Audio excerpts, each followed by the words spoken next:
Welcome to another episode of the GnarlyChicken Garage. Heading to Dan's garage here, and we're gonna install a lift today.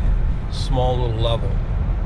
Do about 1 inch up in the nose, and that'll be adequate for now. And then probably we'll do a 2.5 or a 3.5 inch when we go to 37s, but 35s for now.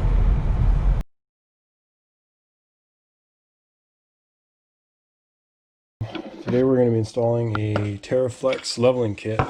It's designed for a 2021 Jeep Gladiator. I believe it also fits the JL as well. So we got a flag nut. Looks like we've got 2 bolts to go with the bump stop extensions. So pretty straightforward. Basically what we're doing is we're installing a shim that's going to go right into here. It's going to sit in between the isolator and the bucket. So to install that, basically what we have to just droop our suspension out.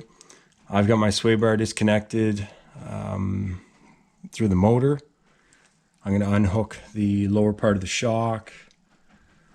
I'm probably going to go ahead and remove the front brake line brackets. And just keep an eye on them as you droop it out. And then your vent lines for your housing and your locker connections, everything going to your front end. Just keep an eye on it as you droop it out, because you got to extend this fairly far. So just to be sure you're not putting any undue strain on any of these. But they're all designed to quickly come out. Remove the bracket, you should get tons of stretch. So, and then one of the thoughts I'd had was maybe down the line we might install a Synergy steering brace.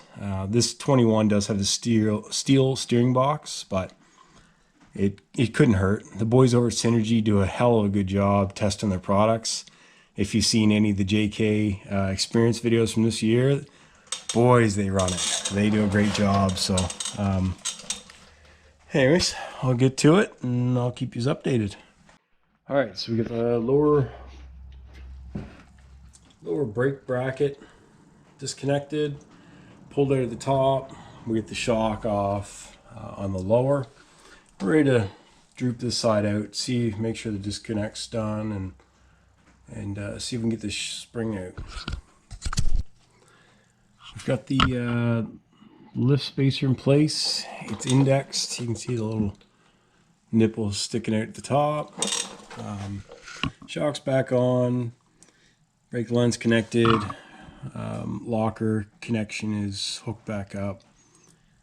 Spring is indexed into the stop here.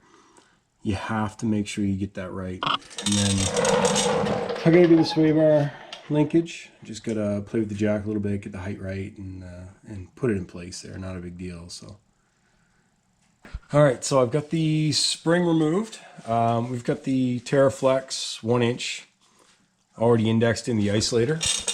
And you've got 2 indents up top. It's hard to see, but the entire assembly just sits in and locks in. And that's it. All right, so all said and done, we got a 1 inch spacer block in there, and I think it turned out pretty good. Now, wheels are straight, steering wheel's off. So we're gonna correct that real quick. So just installed the 1 inch spacer from Teraflex to level out the truck. Went through, installed a phone mount, which I'm going to cover in a separate video. Built a, instead of spending $200 US, I decided to go on Amazon, buy the cheapest wireless charger I could find, and build something. So I'll give you a sneak peek of that. But I got the put the 35s on. We got some Prro Comp 17-inch wheels, 35s. So here's the foam mount I put in. So basically I've bolted into the back of the dash, and I've got to tuck up the wire there a little bit, but I ran it through. I'll show you the other side.